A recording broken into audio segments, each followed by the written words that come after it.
Well, cheers. Cheers. Here's to setting up a backyard podcast, huh? Fuck yeah. One of a kind. Yeah, that's right. Well, Jimmy John, I don't know if we're the guys to do it or not, but we're going to start a predator hunting podcast. Yeah. This is something I've been thinking about for a long time now, and it's one of those things you think about it and you put it off, you think about it, because shit, I don't know anything about lighting or AV or any of that shit, you know? I've been watching YouTube videos like a motherfucker. I mean, the way I look at it is if we don't do it, who's going to do it? I figure, fuck, we'll throw our hat in the ring and see what happens. We ain't going to make no money on this, but we'll have a good time doing it. It'll be fun. Until they kick us off of YouTube or wherever, Yeah. tell us that nobody's watching. The only people watching it is our wives and girlfriends. Yeah. So anyway, why don't you go ahead and tell us a little bit about yourself? I guess we should do introduction. So why don't you tell us, who you are and what you do and how you got into predator hunting. All right. So my name is James. I'm a field technician for a contract company to do working on cell sites, on cell towers and stuff like that. I mean, my whole family has been hunting their whole life. So just recently though, past 4 years maybe, I got into predator hunting, and there's no coming back after you get the itch. So No, that's a fact. yeah. So for the listeners that don't know who we are, in case someone does hear this that isn't related to us, yeah. So James here actually has quite a few different nicknames. So I'm gonna run through the list that I know. You can fill in any that I forget. But obviously, your name's James Bush. You got Jimmy John, which is what I call you most of the time. Yep. Bubba, people call you Bubba. What else is out there? What other nicknames you got? I know you got some other. Well, for the ladies, they call me shithead. Shit. Yeah. Yeah. You probably earned that one. Quattro, right? People call you Quattro. Quattro, yeah. Number 4. Yeah, so that's quite a few nicknames. Well, I guess the good thing is if you ever do some dirt, you can just give them a different name every time, right? I got plenty of aliases. That's right. So for me, my name's James Bush also. So, James here is my son. And I actually, I work for a community college, but my passion in life is hunting. And one of my bigger passions, of hunting is predator hunting. I think I went on my first predator hunt with my dad when I was like 10 or 11 years old. And that's back when they had the tape player with the really long speaker wire. And you had to run the speaker wire out a little ways and then come back and you'd have to hit play. If you stayed too long, you had to make sure the tape was rewound, because the worst thing that happened is, you had to stop the tape, because you stop it and it's that loud click noise, and then you got to pull the tape out and flip it over. Yeah. So that was my first experience predator hunting. I really didn't get into predator hunting, I'd say, until I was probably somewhere around 27 or 28 years old. That's when I really started trying to learn how to mouth call, and, using e-collars and really trying to put some numbers on the board. What would you say? So what do you shoot for your primary predator gun? 243. Yeah, 243. Yeah. What kind of scope you shoot? Leopold, like everybody else? Yeah. Yeah, I figured. It's hard to beat those Leopold scopes. Yeah. And when you're old man, shoots nothing but Leopold, you get used to it. Yeah. Yeah, same here, except cartridge of choice for coyotes is a 204. Mm-hmm. I fell upon the 204. I started shooting it by accident, kind of. I had shot a 223 bolt action and an AR-15 for a predator gun for years. And then I'd say probably about 10 or 11 years ago, I had a buddy call me up and he's like, "Hey man, I know you're a big predator hunter. I got a buddy that's got a 204 for sale. It's a Remington 700. Great gun. And he wants to get rid of it cheap." So I was like, "Well, how cheap?" So he told me, and I was like, "Yeah, bring that over." I didn't have any experience with the 204. Most people don't, unless you grew up in a predator hunting area like Texas. Most people, when I tell them I shoot a 204, they don't know what that is. So anyway, he brings it over, and I put it in the gun safe. Paid nothing for it, damn near, and put it in the gun safe, and that thing sat there for a fucking year. I didn't even touch it. Never went out and shot it or anything. So a year goes by, and I decide, I need to get that thing out of the safe and put a scope on it and shoot it in. So I went out, put a scope on it, put a Leopold 3x14.5 by 50 millimeter objective on it. Went out and sighted it in, shot really well. I was really impressed with the way it shot. Had a big old bull barrel on it. I went and killed my first coyote with it, and I anchored that bitch. And it was on a run. The first coyote I shot with it was on a run. I actually missed the first shot because I let it, like you do with a 223. I let it too much and shot right in front of it. And I was like, son of a bitch. So I put it right on the shoulder with that 204 and pulled the trigger, and I anchored that thing to the ground. After that, I was hooked. And the more I shot it, the more I fell in love with it. Killed a ton of coyotes with it. Took my youngest boy out, and he shot his first coyote with it. Killed a bunch of coyotes with it. And then actually, when he graduated high school, I gave it to him as a high school graduation gift, which was great because then I got to go out and get another one. So I went out and bought another one, outfitted it in it with another Leopold scope, and that's what I shoot now. And I love that thing. I think it's arguably one of the best rounds for predator hunting, small game hunting. So I mean, I would have to disagree. The 243 definitely is superior in every way. There's nothing wrong with the 243. You can kill anything in North America with a 243. I think, honestly, if I could only have one gun, if I had to only choose one to go into the woods with unlimited ammo, it'd probably be a 243. Yeah. But as you know, I'm not biased about guns. I've never met one I don't like, so I have quite a few. I have different calibers for elk and deer and coyotes and groundhogs and everything else. So, what about your next gun? What do you think your next gun caliber is going to be? Man, I don't know. I was thinking about doing an AR build, but I haven't really 223 decided. Yeah, 223. Yeah, nothing wrong with that. I mean, it's a good gun, especially for coyote hunting because you just never know. Those little bastards are resilient. Sometimes you'll hit them and knock all their guts out, and they'll run for another mile. So it's nice to have that quick follow-up shot with the AR-15. You can't go wrong. Nowadays you can get an AR-15 in any caliber. You don't have to stick to the 223. You can get it in a 204. You can get it in a 243. You can get it in 6.5 Creedmoor. You can get it in anything you want. What do you think about the 6.5 Creedmoor? Like, it seems like everybody's. I don't know about you, but it seems like everybody's kind of on the Creedmoor nuts lately. I mean, I don't know. I've never shot one personally, so I couldn't really tell you, but they look nice. yeah, they make some nice ones, that's for sure. Yeah, I don't know. I just feel like, it's a good cartridge for sure. Ballistically, when you look it up, it's a good cartridge. I just don't know that it outperforms some of the tried and true, cartridges. Yeah. You know what I mean? Like, I don't know that I'd rather have a 6.5 Creedmoor over a 270. Yeah. Or a 7.8. Like, I've got a 7.8, and I love it. And it's kind of like the 243. You can kill anything with it. Of course, shot placement is everything. Yeah, but I mean, like, you can't really judge a gun until you use it, so. Yeah, that's a fact, right? Like, I remember, like the Glock 19 is like everybody has one or two of those sitting in their gun safe, right? Yeah. And I remember I bought one because it was so popular. I went out and bought one. Went out and shot it, and I hated it. Now, mind you, I have a Glock 26, which is a subcompact version of a 9mm. I have a Springfield XD 9mm. I have actually a few 9mm that I really like. I got the Glock 43. I've got a couple of them, and I like how all of them shoot. But that Glock 19 just did not fit me, Yeah. And it's like that Glock 19 is supposed to be the one-size-fits-all handgun, and that one just didn't fit me. What was it that you didn't like about it? It didn't sit in my hand. And I got these little girl hands. Yeah. So the full-size guns, that never appealed to me. Just too big. Yeah, with the exception of the 1911, because it's such a thin frame, I can handle it pretty well. The full size Glocks just don't fit well for me. So I shoot a lot of, most of my Glocks are subcompact. Matter of fact, I don't have a single full size Glock, I don't think.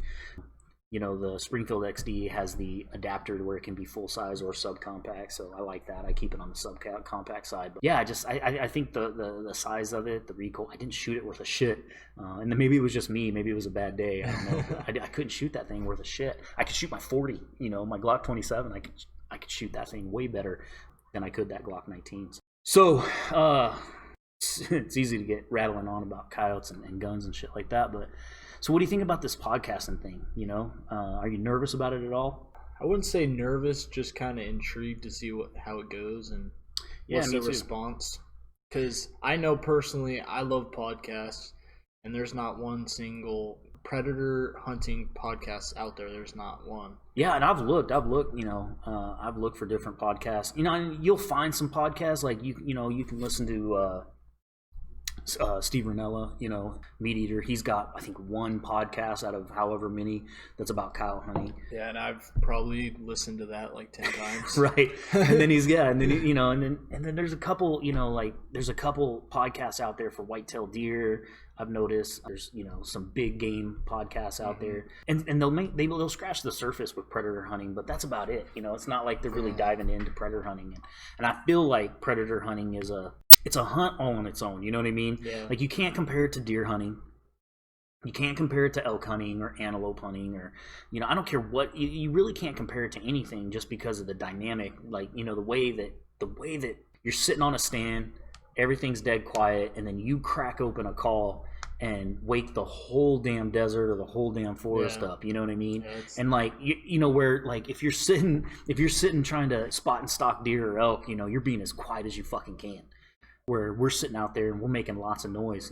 We get our e-collars turned up, trying to reach out there to those coyotes that are bedded down, and then it's nothing. You might go 20 or 30 minutes and there's nothing. And I don't know about you, but I'll start to daydream a little bit. I'll be like, man, I could just picture a coyote coming from that angle right there, and then all of a sudden I'll look over to my right and there'll be a fucking coyote sitting there staring at me. So it's like a long time of nothing, and then all of a sudden, like when it happens all at once. Yeah, they come running in. Very few times in my lifetime have I had one just kind of slowly trot in or even stay. Like, I've had a couple times where coyotes came in and they had no idea I was there, and the wind was right, and I got to watch a coyote for a little while before I killed it. But for the most part, they get in and they get out. They get in, and as soon as they realize, hey, look, that's not a dying rabbit. They don't mess around. No, they're out of there. And so it's it's a dynamic all on its own. I think that coyote hunting has made me a better hunter all the way around. Having to make those hurry up shots and having to make those under pressure shots where your heart's beating out of your chest. Let me ask you this. I know you just started coyote hunting recently. How many coyotes have you killed so far? About a dozen, roughly? Yeah. So I'd say that I've probably killed, in my lifetime, I've got to be somewhere around 500 or 600 coyotes, I'm thinking. Because there was a lot of years that I didn't hunt real consistently, but definitely for the last 5 or 6 years, I've been hunting really consistently. I'm putting up some pretty decent numbers, except for this year. This year I'm sitting at 12, so I'm halfway through the year and I'm only sitting at 12. But yeah, this year is something else. Yeah. So I've really struggled here in the summertime. I've gone out before and had some luck in the summertime, but with a good friend of ours, had some luck in the summertime, but not this summer. It's been a different summer. I still lose my shit every time a coyote comes running in to call. Like, it doesn't matter how many times I do it. It doesn't matter how many times I look up and there's a coyote. It surprises me every time, and my heart starts beating. I start sweating. I start second guessing everything about me. I mean, hell, like I've gone. I think my longest streak of calling a coyote in on every single hunt, not every stand, but I think like the longest streak, something like 30 hunts in a row, somewhere around there. I can't remember the exact number, but like I went like 30 hunts in a row, and I'm bragging all my buddies about, man, my average is looking good. You might want to go coyote hunting with me, and all this stuff. And then and I'm not bragging on myself. I guess what I'm trying to say is, and then I'll go a couple hunts and not call any coyotes in, and I'll be like, man, I suck at this. Yeah. You know what I mean? I'll be like, man, I suck at coyote hunting. Like, I must be doing something wrong. I'll come home and I'll turn on YouTube and try to watch some, videos of what I'm doing wrong. And the truth is, I ain't doing shit wrong. I ain't doing shit different than I was when I was killing coyotes. Yeah. It's just the coyotes didn't come in. It just wasn't my day. So, how about you? I mean, you still get pretty excited? Oh, I mean, so like, It's like a different feeling than like hunting deer, elk, anything. It's like you're sitting there, you're calling, you're scanning like you usually do in any hunt. But I don't know about you, but me, I catch myself seeing branches or bushes or fucking rabbits, and I'm just like, oh, okay, yeah, that was nothing. Yeah. I'm like, I've had this happen where I'm at a stand. It's probably going about 10 minutes. I do that where I see like a bush or a tree branch or a freaking rabbit and I catch myself hallucinating. I turn towards the call and there's just a coyote right there. Standing right there, yeah. Staring either at the call or staring at you, right? Yeah, like, what are you doing? Yeah, almost looking at you like, hey, are you going to shoot me or what? Yeah, what's going on? Yeah, I think one of the things I love about coyote hunting is anything can happen. I mean, it doesn't matter. Anything can happen. I've been coyote hunting before, and I've shot at a coyote, and it run off a little bit and turn around and sit down. What? Yeah. You're going to give me another shot? Like, that's unbelievable. I've had coyotes come in and bust me and run off into the woods and then kick on pup distress and have them come back. It's like, man, that was a mistake. Yeah. How about your friends? I mean, do your friends coyote hunt much? Or are you kind of like a lone gunslinger? Or... I mean, I know your whole family hunts, obviously. Yeah. But so, what about your friends? I mean, I have my brother hunts. I mean, not as consistently as like he should. But I'll go hunt with him, or Paul, good buddy with me. He hunts coyotes too. Nice. Other than that, that's about it. Yeah, you know, I've always found that life takes you in different directions. Like, what's the craziest thing is I spent 10 years in the military, and as you know, when you're in the military, you can hunt on post. And it's really good hunting usually because there's not a lot of guys in the military that are hunting, believe it or not. I know you'd think that they would, but a lot of times when you're out in the field training like 6 months out of the year, the idea of going back out into the woods on your free time doesn't sound that great.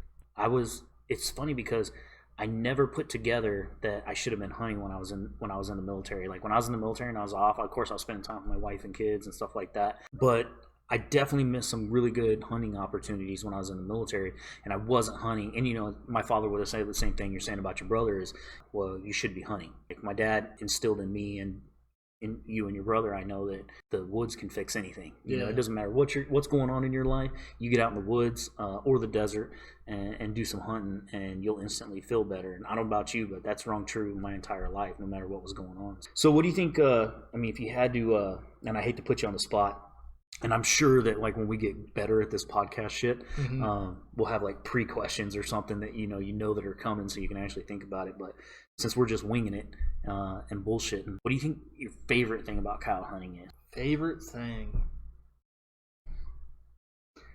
I think my favorite thing is when you shoot one on the run and you're not too sure if you hit him or not, and then like say he was in a canal or fell into a ditch or something like that, and you're not too sure if you hit him or not, or if he ran off, and you go down there and you see him down there. I was on a hunt with you. Was that last year in December? I think it was last year in December, and we were in that tree farm area. Oh yeah. And same thing, coyote pops out and it's standing on a canal, and you dumped it and it ducked, and we couldn't tell it. We didn't know if it ducked down and ran off or if it fell in the canal. Yeah. Of course, you know that thumping feeling in your chest, and then you walk up and there's the coyote laying in the canal, dead as hell. You know, it just fell in the canal after you shot it. Yeah. That was a crazy hunt. Like you shot that one. As we're retrieving that one, we see another one run across the grove. Yeah. Into the little canal area. It was a big old like dike basically, and it runs into there. So me and you run up on top of the dike and we double tap that one, which was the first. Yeah, that was the first time I've ever double tapped a coyote. As long as I had been hunting, that was the first time I'd ever. And it wasn't just a double tap. We shot at the same exact time. Yeah. Like I didn't think you shot. Remember, I said, I was like, why didn't you shoot? And you're like, I did shoot. Yeah. And we get up there, and he's got 2 holes in him. But we walk up to him. He's got 2 holes in him, and we're kind of like yelling and everything. And then you look over, and there's another damn coyote. And I see another coyote going the opposite way. Yeah. And so, like, I didn't have my gun on me because we were just grabbing the coyotes. Ran to the Jeep, grabbed the gun, spun around, shot him right before he ran behind this huge bush. It was a tree, big tree. Kind of like you were saying, like not sure if you hit him. Same thing. I was like, I wasn't sure. It was a quick shot. Like I literally put it to my shoulder, shot. There was no weight. I wasn't sure. I go down there to where I thought I shot him. It was like right in the beginning of the tree, and I'm like, and I see something in my head. I'm like, and I go over there and I see him. I shot him right in the butt, and so he was standing up. It was a great feeling. That was a good day. Yeah. So you went ahead and put him down, and I mean, there in about a 10-minute span, which felt like 2 hours. Yeah. But in a 10-minute span, you put down 3 dogs. That was a good day. Yeah, to say the least, that was a good day. Yeah. That was the first hunt with the 243, wasn't it? Yep. Yeah, that was when you first switched over to the 243. Yeah, those were the first dogs I got on my gun. On that gun, yeah. Man, what a way to break in a gun with 3 hash marks. You know what I mean? That's a hell of a way to break in a gun. It was a good day. Yeah, for sure. Yeah, there's nothing like, people always say that you should never build a gun and go hunt with it, or whatever and all that stuff. I don't know about you, but I've done that. Like that last bull I killed, same thing. Like I built a 300 specifically for elk hunting. Like I was like, this thing's gonna kill elk. Well, it'll kill caribou if I can ever afford to go to Alaska or something like that, or moose if I can ever, if I ever get up Wyoming. I built that gun specifically to do a certain job, which was just to kill shit from a long ways away. And even though I was a lot closer than I was anticipating, 651 yards, I killed that elk like I was shooting at 100. So the gun did exactly what I built it to do, which is a ton of like range time and dialing it in and doing your research. And I don't know about you, but I've become a ballistic nerd, like I'm always looking at ballistics, Yeah. Here lately I got an itch for I was looking at that 6.5 Grendel. Mm-hmm. But shit, man, I went and looked at the ballistics on the Hornady website, and like that thing takes a dive after 200 yards, And I'm like the 243, I'm shooting flat up to 350 yards, like I can so I sight my 204 in at 37 yards, and from 0 to 326 yards, I'm shooting within a 3-inch circle. So if you put a pipe at the end of my gun and ran it out 326 yards and I pulled the trigger, it would never hit that pipe. It would stay within that 3-inch circle. To me, that's a damn good gun. The 223, believe it or not, even though I hunted with that forever, not the greatest ballistically, longer range gun. And to be honest, it's fine for coyotes because you're not shooting coyote. I mean, I don't mind. Like, have you ever killed a coyote past 200 yards? No. Yeah. Like, I mean, I've taken a poke at some. Probably the longest I've ever killed one is 300 yards. I just killed one over in 35A not too long ago, and it was probably just past 300 yards. It was probably a healthy 300 yards, and I was able to dump them. But with the 204, I just held dead nuts. Yeah. Yeah, so I've become kind of a ballistic nerd, like all I shoot is Hornady because, they have their ballistics dialed in, and, fuck, what do I know? I'm just a dumb diesel mechanic, but, for me, that's what works, Yeah. You shoot Hornady too, don't you? Yep. Yeah. Yeah, and I know some guys, I work with a guy who, he's a long-range shooting guy, long-range hunter, and, he's all about custom rounds and loading his own rounds and, HSM and Burger and not buying them, but actually reloading them and stuff like that. I don't know about you, but if I was going to sit down and reload a bunch of rounds, and I actually have the reloading stuff, if I was actually to sit down and start reloading, I feel like I would probably drink way too many of these, and I'd end up like blowing up a barrel or something like that. Yeah. Hornady's got it not knocked down, I mean, they've got it figured out. That's what they do day in and day out, and I figure I'm never going to load a round better than they do. So what do you think? A while back, I was thinking that I would start reloading my own rounds, but after some research, I decided that I did not trust myself. That's how I am, man. I just fuck that. I don't trust myself to, my luck. I'd end up tearing up a gun, or my luck. Like here's another thing. Like I feel like if I take a shot and it's click, and it's a bad round, I can be like, you Hornady motherfuckers, you know what I mean? But if it's me, I'm gonna want to kick my own ass, you know what I mean? Like, I'd never forgive myself for that. I'd get over it pretty quick if it was Hornady, but I gotta tell you, man, I've been shooting those, and this isn't a plug, obviously, like, nobody gives a shit about what we're saying, but and definitely nobody's paying us, but yeah, I don't think you can go wrong with those Hornady rounds. Like, to me, those guys have got it figured out. And I've tested it out, like a lot of guys, are still in that sight your guns in at 100 yards, or 200 yards. I've gotten to this point where on coyote guns, because I'm not dialing, I'm not doing dope on coyotes. You ain't got time for that shit. Yeah. And so, you can actually figure it out with a ballistic calculator. On the 204, if I sighted in at 37 yards, then I'm shooting in that 3-inch circle all the way to 326 yards. So I just hold dead nuts because I know I'm going to hit either somewhere between 1.5 inches high or 1.5 inches low, and I'm still going to kill a coyote. I just don't feel as comfortable with other rounds like that. And I'm sure that there's some out there that are really good.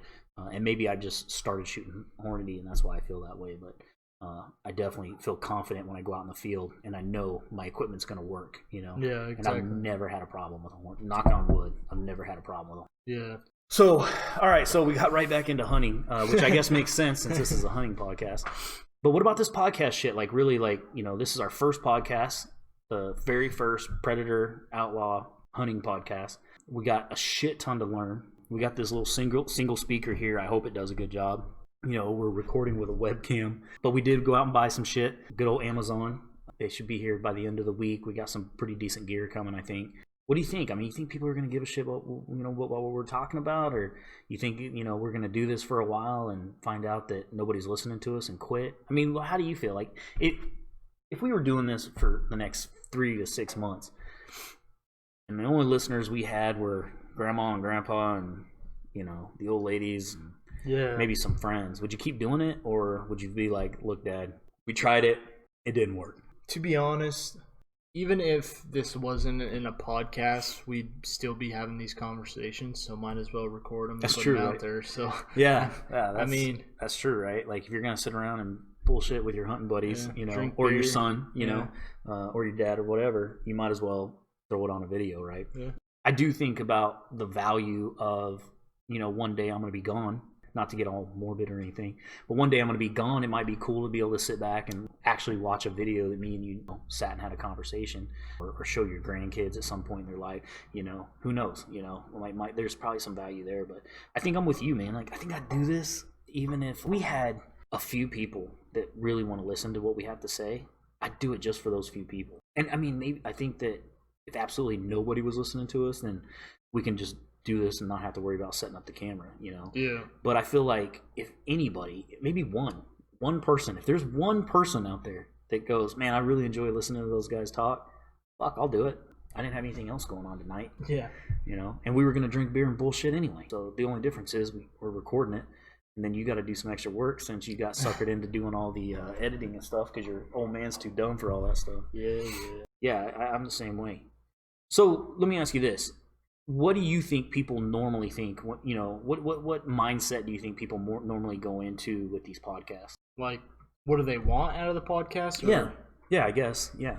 For me in particular, I seek podcasts that are actually help me in the long run. So like educating me about something that I'm passionate about or something that I'm interested to learn more about. I feel like that's a big thing to make sure that we're given all the right information and putting it out there where it's not too complicated to comprehend, where it would be easy for anyone who's like, oh, I want to start getting a predator hunting, and these guys are telling me how to do it, where to get started. And well, luckily for anybody that does listen to this, they'll never have to worry about it being complicated because we're not smart enough to make it complicated. Yeah. If it ain't simple, we're not going to be able to figure it out. What's that old saying? Keep it simple, stupid. Yeah. No, I think you're right. I think that when I listen to podcasts, I do it for an educational value mostly. Probably the majority of it's an educational value, And when I say educational, I don't mean like sitting in a classroom, someone teaching me how to do something. I mean, you never know what somebody's going to say that makes a difference in the way you do things, especially hunting. You can listen to a complete moron, and if anything, just get how to not do it out of it. You know what I mean? Like, you can get something out of everybody. No, I think that, it's my hope that we'll be able to discuss things on here and have guests on here that, different guests on here that have a value and talk about it. I want them to be, I want it to be entertaining, I like, I think telling stories, is great. I like listening to stories, but I think if we can do some kind of education, like if we can teach anybody anything, even if it's just like a brand new guy, like you said, that's thinking about getting into coyote hunting. Because I can't teach anybody that's been coyote hunting for any amount of time. They're probably a better coyote hunter than I am, so I can't teach them anything. But maybe I can teach, maybe I can share some experiences with a new guy that is thinking about getting into it and doesn't know how to get into it. If I can teach them something, then that's all the better, Because I know like a lot of guys, it's kind of like this podcast thing. Part of the reason I put off this podcast thing is because I thought I was going to have to go spend like $5 to $10,000 in equipment to do a podcast. Shit, you had all of this stuff sitting in your room, what I mean? And we just threw it together, and I hope this is the worst podcast we ever do. Like sound wise and video wise, maybe even conversation wise. Like I hope every time we do a podcast we get better at it, because that's the goal of anything, right? Yeah. Just like hunting, like I don't know about you, but my first hunt I sucked at. I was worried about being cold, or I was worried about walking too far, and I think that's a mistake that a lot of new hunters make, is they think about the wrong shit. You know what I mean? They think like, oh man, look at the size of that mountain, I don't want to walk up that. Yeah. And then when you're more of an experienced hunter, you don't think about the walk up the mountain. You think the best chance I have of seeing an animal is at the top of that mountain, and it doesn't become a I have to do this, but get out of my way so I can get up that mountain. So I hope that we can relate some of the disciplines and the qualities of hunting to starting a podcast. I hope. and I hope people want to listen to it. I hope that somebody tunes in and they're like, wait, what do you mean you can sight a gun in at 37 yards? Like, I never heard of that. I thought you had to sight it in at 100 yards or 200 yards like everybody else. I mean, I'll tell you, if I could set one goal, like pie in the sky goal, right, for this podcast, it would be to be able to interview Fred Eichler. Like, I remember, like, Fred Eichler was like my earliest influence of professional coyote hunters, and I feel like that guy's forgotten more about coyote hunting than most people I know. So I guess since this is the first episode, that I want to set like a goal. Like, my goal is that we would get popular enough, or at some point we could reach out to Fred Eichler and be like, man, we'd really like to have you on the podcast and pick your brain for an hour, and be like, absolutely, I'm there, or come to me and I'll do it. We'll probably have to go to Colorado to do it, because I can't imagine he's going to come to us. Yeah. But that would be my goal. How about you? Have you talking about any goals for this thing? Like, number of followers or anything like that, or people you want that you die to interview or anything like that? Not really. It's just I'm more making sure that we're both enjoying ourselves doing this. That we're not doing this for money or fame. Yeah. That we're doing this because we love doing this. So, well, luckily, neither one of us are rich or are going to be rich, but we both, make a good living doing what we're doing, and we enjoy what we're doing. So I'm with you. We don't have to make a dime on this thing. Like, to me, this being successful doesn't have anything to do with making money at it, which is funny because, like, obviously I jumped on YouTube and was YouTubing the shit out of podcasts, and it seemed like when you research like how to start a podcast, like that's one of the first questions people have is, how can I make money at it? Which is fine. I mean, like, because there's some people out there that should be making money at it. Joe Rogan should be making $1 million an episode. I mean, I don't know if that's a realistic number or whatever, but like, that guy, he wears the crown. I listen to his podcast all the time. Yep. Like, I've listened up to 3 of his podcasts in a day.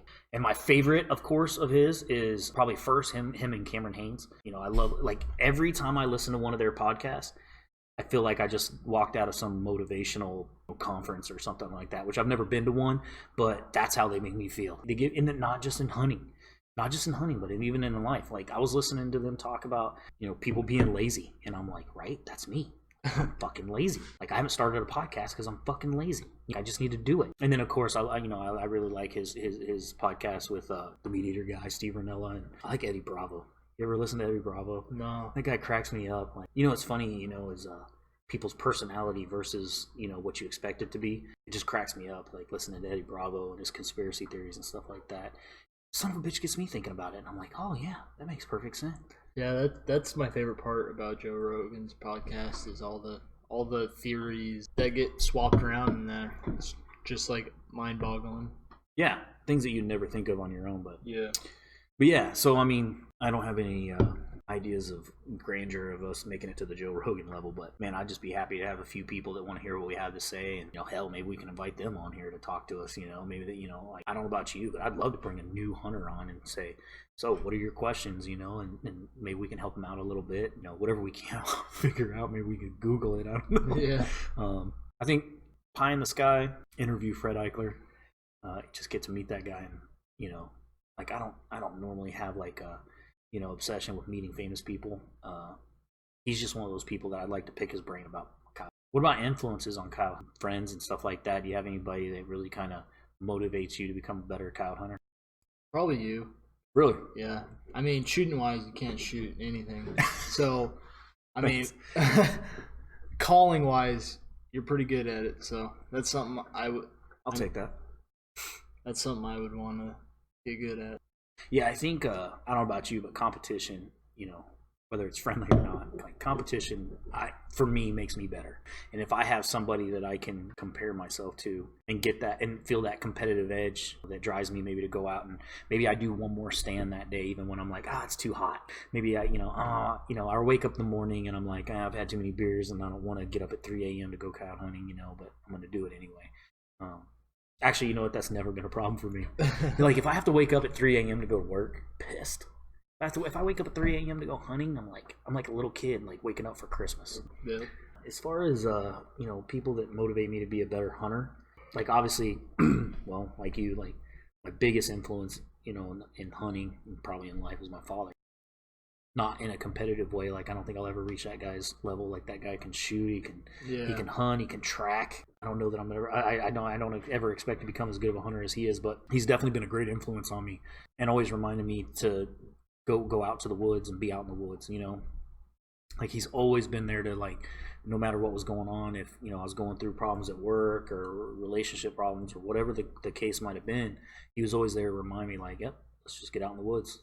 Like I can't tell you how many times he's been like, yep, let's get out in the woods, and you'll feel better.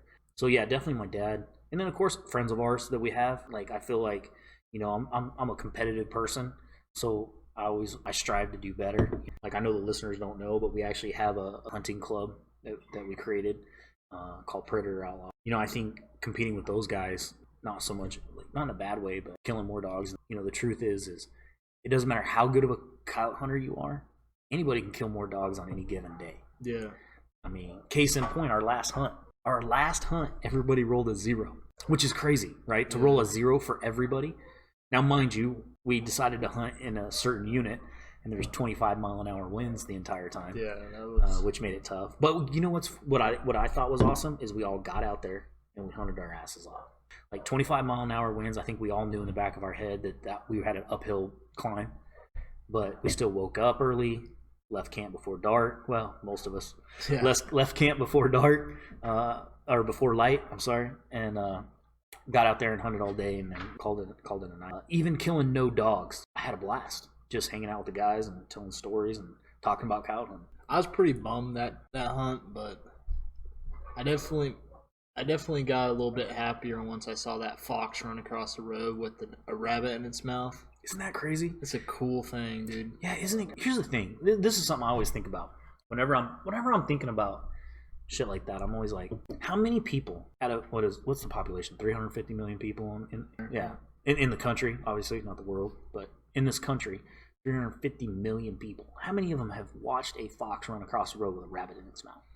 I bet you it's less than 1%. I do. I bet you it's less than 1% have ever seen that. And I mean, when you put it in that perspective, it changes everything. Because I think a lot of times we convince ourselves that something's not special. Killing your first deer. I think after you've killed a dozen deer, people think, well, who cares about the first one? But nobody forgets their first one.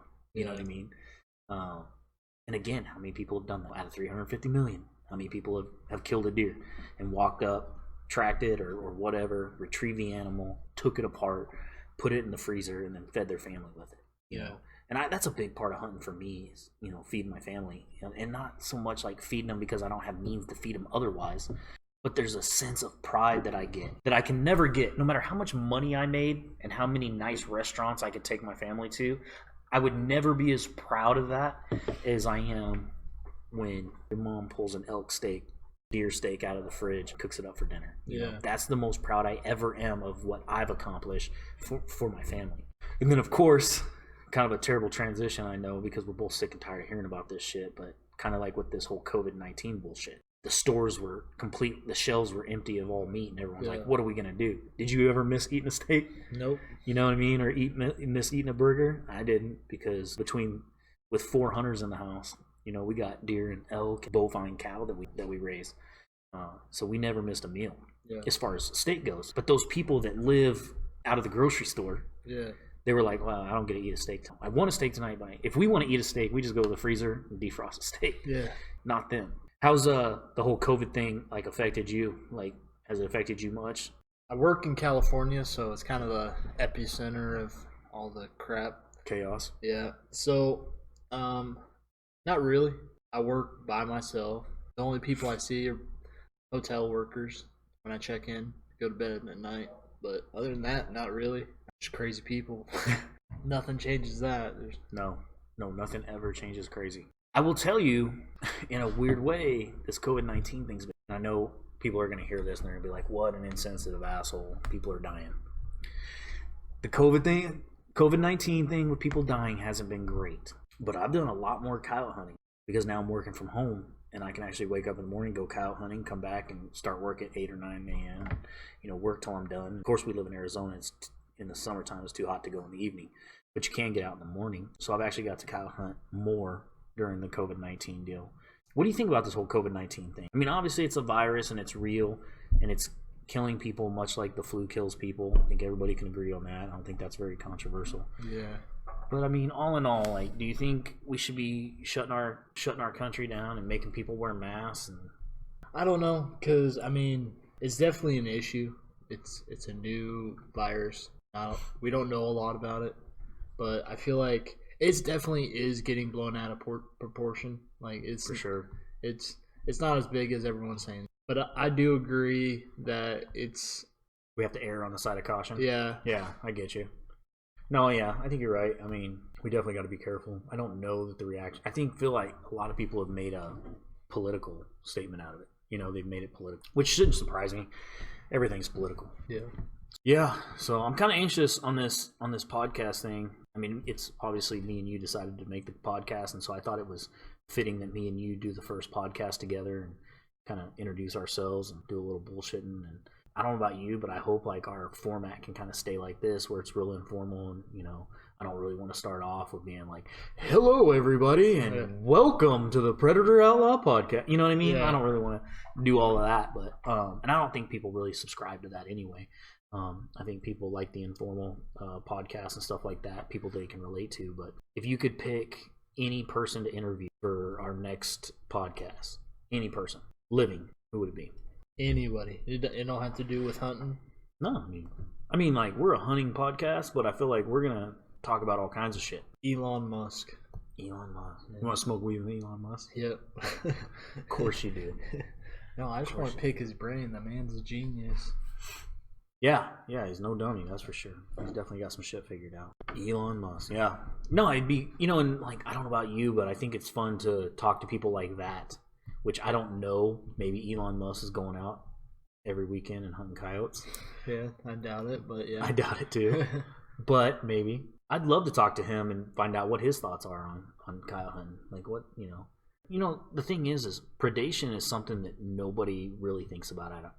I don't think they think about it. People are sitting back going, you know, how is the number of coyotes in my area affecting deer populations? Or how is it, you know, even affecting residents, cats and dogs snagged out of their yard and stuff like that. Yeah. You know, disease control and stuff like that. I know it's something that we think about all the time. And I feel like that's a conversation that could be had with anybody that can display common sense, you know. Like, I mean, I know you have too, but I've run into, you know, anti-hunters, you know, that feel like hunting anything is wrong, and everyone's entitled to their own opinion. But I feel like I enjoy having that conversation with those people also, and seeing their side of it, and then seeing if I can not convince them. I don't want to change anybody's mind, but seeing if I can talk to them in a way where they can understand where I'm coming from. Because, I mean, I think, like, the goal in any conversation should be to meet in the middle, right? Like, I don't need to change your mind on anything, and you don't need to change my mind on anything. But we could learn from each other. I think that's a big problem with all the shit that's going on in the country right now, is everybody wants everyone to think like they think and do like they do, instead of just realizing, like, the best we can do is influence people by example. Yeah, I think, you know, interviewing someone like Elon Musk would be fucking awesome. It'd be cool to get his take on predator hunting, and I'm sure he would bring more to the table than just predator hunting. But yeah.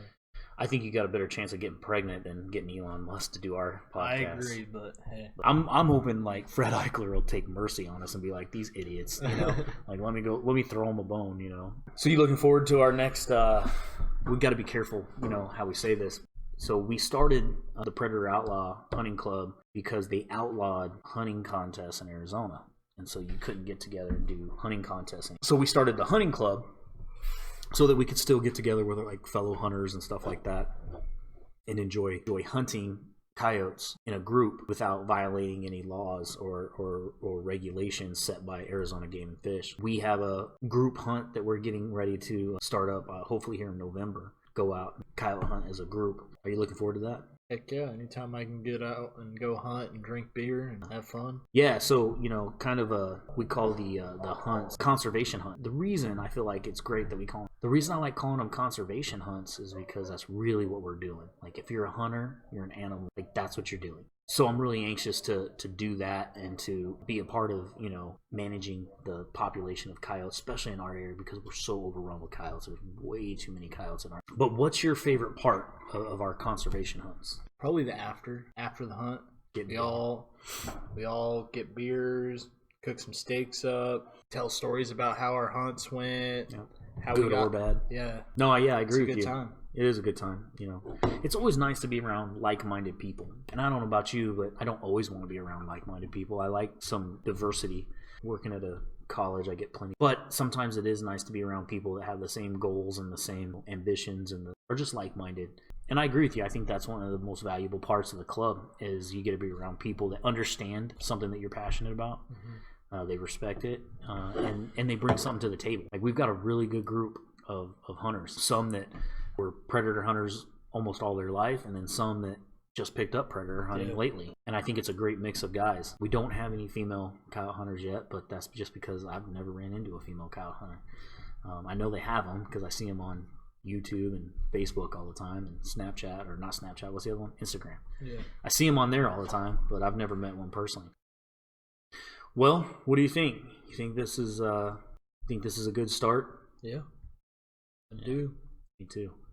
I think we gave it a hell of a try. I guess we can call it quits and have you go back to the old cutting floor or whatever they call that shit, the editing table or whatever, and try to make us sound halfway decent and throw this thing up on YouTube and whatever podcasting platforms we can, and wait for the equipment to come in, hopefully around Thursday or Friday, and try it again with a little bit nicer equipment. What do you say?